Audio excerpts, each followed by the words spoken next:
Mummy माझे सगळे मित्र ट्रिपला चाललेत, मी पण जाऊ? माझ्या हातात काही नाही, जे करायचं ते पप्पाला विचारून करायचं. अगं पण मम्मी तुम्हाला लहानपणापासून एकदा पण ट्रिपला पाठवलं नाहीये. आता तर माझं लग्नाचं वय झाले, आज तुम्हाला पाठवत नाही, उद्या माझी बायको पाठवणार नाही. प्लीज मम्मी विनंती करतो, मला पाठव ट्रिपला. एकदा सांगितलं ना का माझ्या हातात काही नाही, जे करायचं ते पप्पाला विचारून करायचं. क्या रे मिसेस हर्षा दापोतकर उर्फ सॅमची आई, 2 वर्षापूर्वीच तू भाजी आणायला गेलतीस आणि येताना EMI वर 3 तोळ्याचं गंठण घेऊन आलीस. त्याचे हप्ते पप्पा अजून पण भरतात. ते तेव्हा विचारलं होतंस का पप्पांना?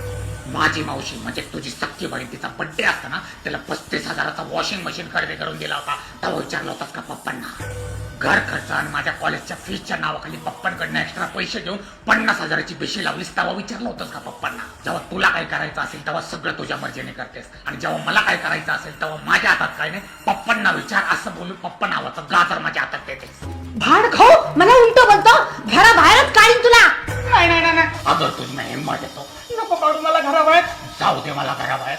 मला नव्हतं माहित मी खरं बोलल्यावर सख्याला पण एवढा राग येईल. तुम्हाला घराबाहेर काढल्यावर मला खायला कोण देणार? त्यासाठी मी तुझ्या साखरेच्या डब्यातले पैसे आधीच गायब केलेत.